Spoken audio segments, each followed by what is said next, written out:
নিশ্চিত যে দিনের অপেক্ষায় ছিল আসলে বিএনপির রাজনীতির সঙ্গে যারা যুক্ত, যারা ছাত্রদল, যুবদল কিংবা বাংলাদেশের মানুষ, সেই প্রত্যাশিত দিনটির আসলে দিনক্ষণ শুধু জানা ছিল না। অর্থাৎ তারেক রহমান যখন 2018 সালে এই দেশ ছাড়তে বাধ্য হয়েছিলেন, নির্বাসিত জীবন শুরু করেন, তারপর থেকেই এই দিনটির অপেক্ষায় কিন্তু ছিল এই দেশের মানুষ। আপনি দেখছেন এই রাজধানীর চিত্র। আমি এখন যে জায়গাটিতে আছি এটি কিন্তু ক্যান্টনমেন্ট বনানীর ঠিক আগের স্টেশন, এবং এই জায়গাটিতে অর্থাৎ সমাবেশস্থল কিন্তু এরও আগে 300 ফিট তারপরে ওই জায়গাটিতে যখন তিল ধারণের জায়গা হচ্ছে না মানুষের, এবং যে মানুষগুলোকে আপনি ফিরতে দেখছেন, এই মানুষগুলো যখন এয়ারপোর্ট থেকে আসলে তারেক রহমান বিমানবন্দর থেকে বের হয়ে সমাবেশ স্থলের দিকে যাচ্ছিলেন, তখন এই মানুষগুলো রাস্তার দুই ধারে কিন্তু আসলে দাঁড়িয়েছিলেন, এবং তাদের এক নজর যে দেখার অপেক্ষা এবং এক নজর দেখার প্রতীক্ষা। তারা দূর দূরান্ত থেকে, সকালে আমরা যখন এদের সঙ্গে কথা বলছিলাম, রাস্তার দুধারে যারা দাঁড়িয়েছিলেন আপনি জানেন, এবং আমরা দেখাচ্ছি যে 300 ফিটে যে সমাবেশ স্থল, সেই সমাবেশ স্থল ছেড়ে যারা আসলে প্রতীক্ষার তর যাদের সই ছিল না, তাদের একটি বড় অংশ কিন্তু এয়ারপোর্ট এলাকায়, বিমানবন্দর এলাকায় কিন্তু অবস্থান নিয়েছিল। সেই অংশটি কিন্তু এই যে মানুষগুলো আছে, সেই মানুষরা কিন্তু আসলে যেহেতু তাদের সেই প্রতীক্ষা শেষ হয়েছে, তারা তারেক রহমানকে এক নজর দেখতে পেরেছেন, এবং পুরা রাস্তাটি অর্থাৎ বিমানবন্দর থেকে বের হওয়ার পর থেকেই তিনি কিন্তু একদম গাড়ির সামনে বসে, গাড়ির সামনে বসে তিনি প্রত্যেকটি মানুষকে, যারা রাস্তার দুই ধারে দাঁড়িয়েছিলেন, প্রত্যেককে তারা হাত নেড়ে হাত নেড়ে তারা অভিবাদন জানাচ্ছিলেন, এবং দূরত্বটা কিন্তু খুবই কম ছিল। যদিও আইন শৃঙ্খলা বাহিনীর সদস্যরা তাকে কিন্তু প্রোটোকল দিয়ে যেভাবে নিয়ে যাচ্ছিল, কেউ কাছে ফিরতে পারছিলেন না, কিন্তু তারেক রহমানের সঙ্গে অন্যান্য তার যে রাজনৈতিক দলের নেতাকর্মীরা আসলে রাস্তার দুই ধারে অবস্থান নিচ্ছিলেন, তাদের দূরত্ব কিন্তু খুবই কম ছিল, এবং তাদের যে প্রত্যাশা এবং তাদের যে উচ্ছ্বাস, সেই উচ্ছ্বাস কিন্তু আসলে বোঝা যাচ্ছিল যখন তারেক রহমান তাদের গাড়িবহরটি শুধু তারা যখন দেখছিলেন, যে গাড়িবহরটি যখন দেখা যাচ্ছিল, তখনই কিন্তু তারা তাদের উচ্ছ্বাস জানাচ্ছিলেন। তারা তাদের নেতা যখন তাদের দিকে হাত বের করে হাত বাড়িয়ে দিচ্ছিলেন, তাদের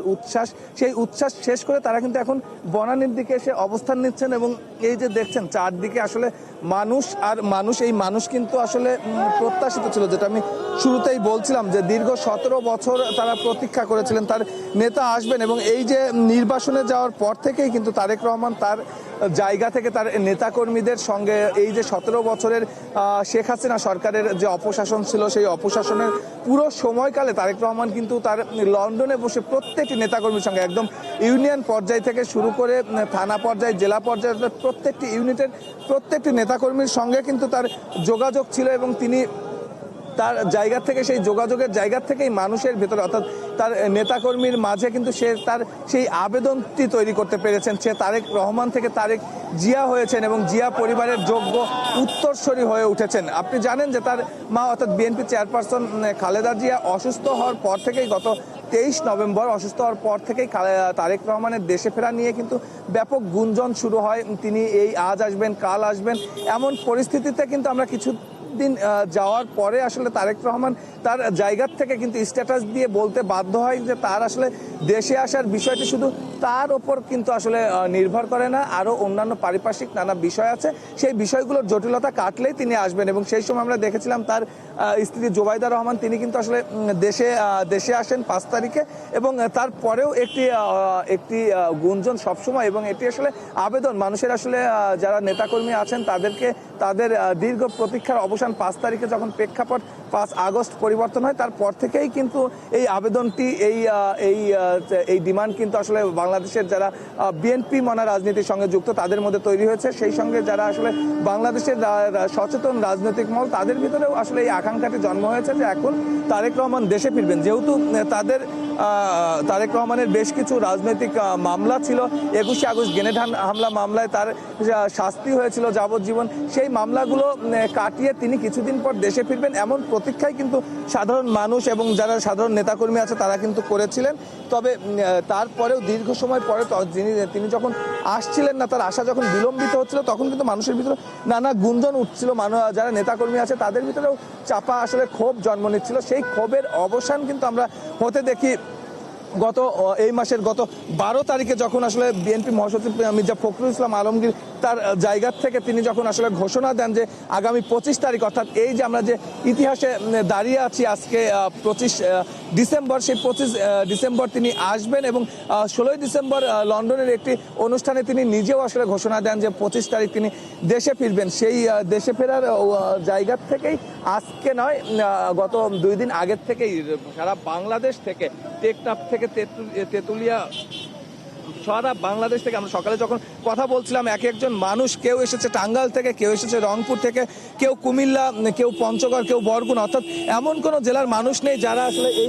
রাজধানীতে এখন অবস্থান করছেন না। সেই জায়গার থেকে আসলে খুব স্বাভাবিকভাবেই বলা যায় যে পুরা বাংলাদেশ আজ মিশেছে এই রাজধানীতে, এবং সেই রাজধানীর তে আসার পর একটি বড় অংশ কিন্তু আসলে 300 ফিটে তারা তাদের জায়গায় অবস্থান নিয়েছে, এবং যেহেতু ওখানে জায়গা সংকুলন হচ্ছে না, সেই জায়গা থেকে একটি বড় অংশ মানুষ কিন্তু পুরো রাজধানী, এই যে বনানীর পুরো রাস্তা কিংবা এই পাশ